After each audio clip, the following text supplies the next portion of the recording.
Advocate Awanish तीर्थराज सिंह को उत्तर भारतीय प्रकोष्ठ मुंबई प्रदेश अध्यक्ष बनाए जाने पर मुलुंड में महाराष्ट्र प्रदेश कांग्रेस कमेटी प्रवक्ता व कार्याध्यक्ष महाराष्ट्र प्रदेश कांग्रेस सेवादल के राकेश शंकर शेट्टी द्वारा सत्कार समारंभ और लिट्टी चोखा भोज समारोह का आयोजन किया गया, जहां आए हुए मेहमानों का पुष्प गुच्छ और गमछा देकर उनका स्वागत किया गया। वहीं महाराष्ट्र में उत्तर प्रदेश और बिहार की संस्कृति की झलक दिखी। भाषा के नाम पर लड़ाने की कोशिश करने वालों को मंच से एकता की मिसाल देकर मुंह तोड़ जवाब दिया गया। ये 250 स्कूल अब पता कर लो, आज आप सब लोग स्मार्ट हो, हाथ में स्मार्टफोन है, गूगल कर लो। महानगर पालिका में 250 स्कूल हिंदी मीडियम के चल रहे, पूरा अनुदान महानगर पालिका दे रहे, मिड डे मील दे रहे, किताब दे रहे, रेनकोट दे रहे, और हिंदी मीडियम को प्रमोट करने का काम कोई कर रहा है तो महानगर पालिका कर रही है, और 1-2 साल से नहीं, पिछले 40 साल से कर रही है। तो महाराष्ट्र और मुंबई का जो छवि नेशनल मीडिया कर रही है उसको बंद करना चाहिए, और उसको बंद करने का कोई काम कर सकता है तो कांग्रेस पार्टी कर सकती है। हम लोग ठीक है इमोशंस में आ जाते हैं, यही हमारा सबसे बड़ी कमी है कि हम लोग इमोशनल हो जाते हैं और इमोशंस में वोटिंग करते हैं। अभी रॉय मनी साहब से मैंने बोला कि ये भाषा का मुद्दा बीएमसी के इलेक्शन का मुद्दा बन गया, जबकि ये मुद्दा है नहीं यहाँ का। आप बताइए कि 65,000 से 60,000 करोड़ का बजट, 70,000 करोड़ का बजट है बीएमसी। आप कहीं भी जाइए, 10 मिनट बारिश होता है तो पानी जमा हो जाता है। आज कोई कचरा उठाने वाला नहीं आता। 3 साल से कॉर्पोरेशन का इलेक्शन नहीं हुआ है। एक कॉर्पोरेटर जो होता है वो जनता और एडमिनिस्ट्रेटर के बीच में एक ब्रिज का काम करता है, वो चुनाव 3 साल से नहीं हुआ है। आज यहाँ पे बहुत सारे प्रॉब्लम हुए हैं, सड़क की प्रॉब्लम है। अब ये सारे प्रॉब्लम से लोगों का ध्यान भटकाने के लिए ये भाषा की राजनीति हो रही है। ये लोग न हिंदी के प्रति उतने उनकी चाहत है न मराठी के प्रति है, बस खाली इलेक्शन के हिसाब से ये हो रहा है। अब राकेश शेट्टी जी का धन्यवाद करता हूं, अभिनंदन करता हूं कि चुनाव खत्म होने के बाद लगातार जब जो मौका मिले पार्टी को बढ़ाने का वो ढूंढते रहते हैं कि कौन सा कार्यक्रम किया जाए। 2 हफ्ते पहले छतरी वाटप का कार्यक्रम किया, उसके पहले अडानी के मीटर पर आंदोलन किया। इस तरीके से लगातार आवाज उठाने का काम और कांग्रेस पार्टी को मजबूत करने का काम कर रहे हैं मेरे भाई राकेश शेट्टी जी का धन्यवाद करूंगा।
बहुत बहुत मुबारकबाद। इस तरीके से उत्तर भारतीयों का भरमार आज यहाँ पर उमड़ पड़ा है, आपको बधाई देने के लिए क्या कहना चाहेंगे? आपका बहुत बहुत धन्यवाद। जैसा कि मैंने अपने भाषण में बोला कि मैं वर्षाताई गायकवाड़ जी और अपने पार्टी के सभी वरिष्ठ नेताओं का मैं बहुत बहुत आभार प्रकट करता हूँ कि उन्होंने ये जिम्मेदारी दिया है, और मैं राकेश जी का बहुत बहुत धन्यवाद देना चाहता हूँ कि उन्होंने इतना अच्छा कार्यक्रम रखा। रॉयमनी जी भी जो बिहार से आए उनका भी बहुत बहुत धन्यवाद, और बीके तिवारी जी का आशीर्वाद हमको मिलता रहता है, और अच्छा लगा इतने लोग आए, और मुलुंड में उत्तर भारतीयों की आज ताकत दिखी।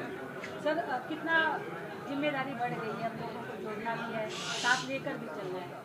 देखिए, जब राजनीति में और सामाजिक जीवन में आ गए हैं और इसको एक अपना एक उद्देश्य बना लिए हैं, तो मुझे लगता है कि समय की कभी कभी होती नहीं है, और जितनी ताकत है, जितनी क्षमता है, उतना हम काम करेंगे, लोगों को जोड़ने का काम करेंगे, पार्टी की जो विचारधारा है वो लोगों तक पहुंचाने का काम करेंगे। आप पर जिम्मेदारी बढ़ी हुई है सर, जहाँ पर जिस तरीके से लगातार भाषा के नाम पर लोगों को बांटने का काम चल रहा है, लोगों को डराने का काम चल रहा है, आप कैसे जोड़ेंगे लोगों को? जैसा कि बीके तिवारी जी ने अपने भाषण में बोला कि भाषा जो है एक जोड़ने का माध्यम है, तोड़ने का माध्यम नहीं है।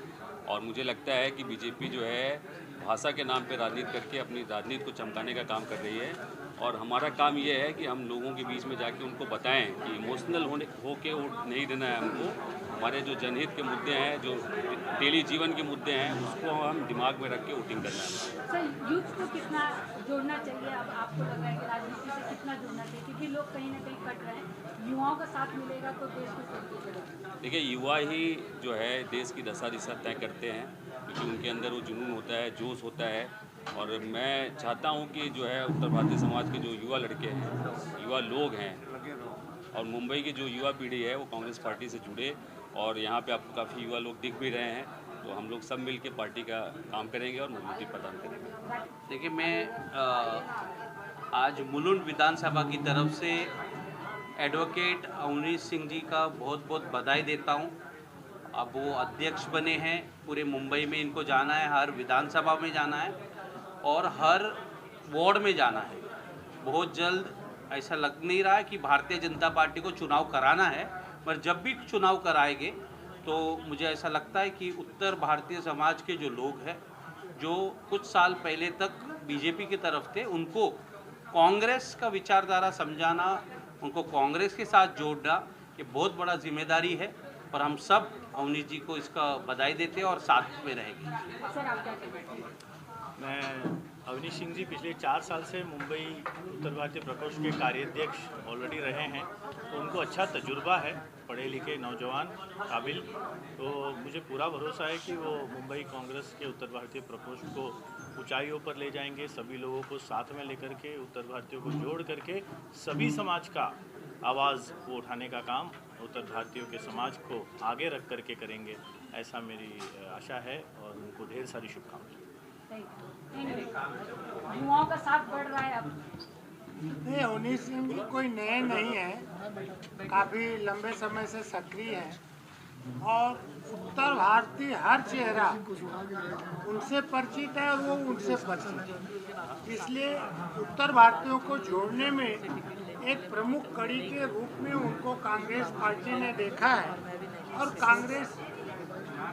कांग्रेस ने वो देखने के बाद, परखने के बाद अवनीश सिंह जी की नियुक्ति उत्तर भारतीय सेल के अध्यक्ष के रूप में की है और वो कामयाब होंगे, नहीं कामयाब हैं, हम लोगों की शुभकामना है और वो उत्तर भारतीयों को अच्छी तरह से जोड़ने का काम